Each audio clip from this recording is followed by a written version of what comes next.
Chapter 9. What shall we do now? The Cowardly Lion walked into the throne room and looked around. He saw a ball of fire in front of the throne. The fire was very bright. It was so bright that the lion could not look at it. He could not go near it. Then a voice came from the ball of fire. These were the words, "I am Oz, the great and terrible. Who are you and what do you want of me?"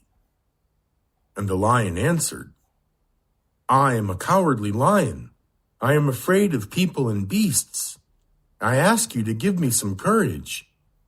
People call me the king of beasts, so I must be brave."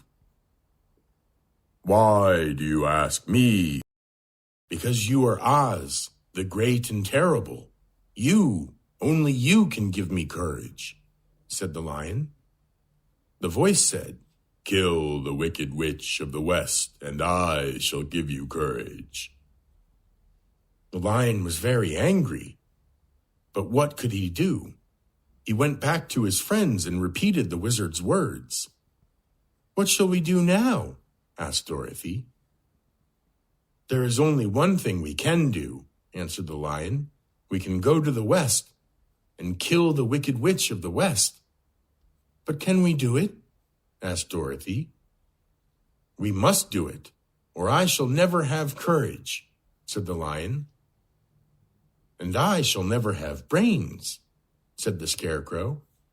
"And I shall never have a heart," said the Tin Woodman. "And I shall never see Aunt Em and Uncle Henry," said Dorothy, and began to cry.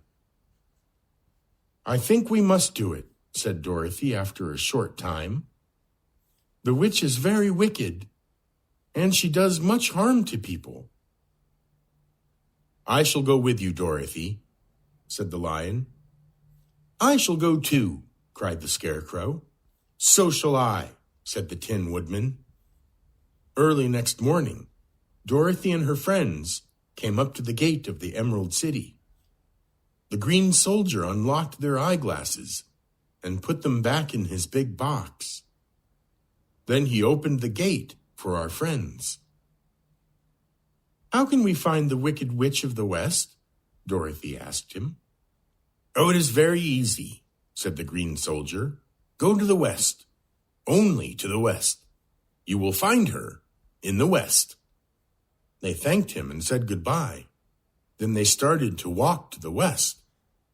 They walked and walked for a long time. "Let us rest a little now," said Dorothy. She and Toto and the lion lay down on the grass. They closed their eyes, and soon they were asleep. Now, readers, let me tell you that the Wicked Witch of the West had only one eye, but this eye was very strong. It was like a telescope, and she could see very far.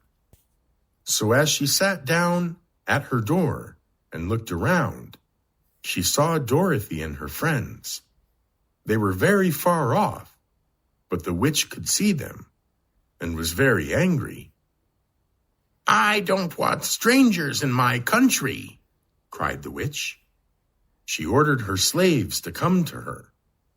Her slaves were monkeys with big, strong wings. "Fly to these people.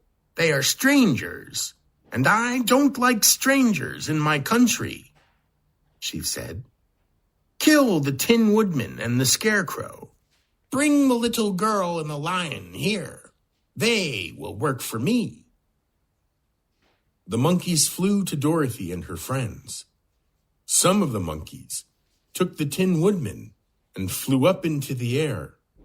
Then they dropped the poor woodman. He fell on the ground and broke his arms and legs. Other monkeys took the Scarecrow. They pulled all the straw out of his body and his head. Then they flew into the air and dropped him into a tall tree. Some of the monkeys were very big. They lifted the Cowardly Lion up and flew away with him. 2 monkeys took Dorothy, who had Toto in her arms, and flew with them to the witch's palace. They brought the lion and Dorothy to the witch, and then flew away.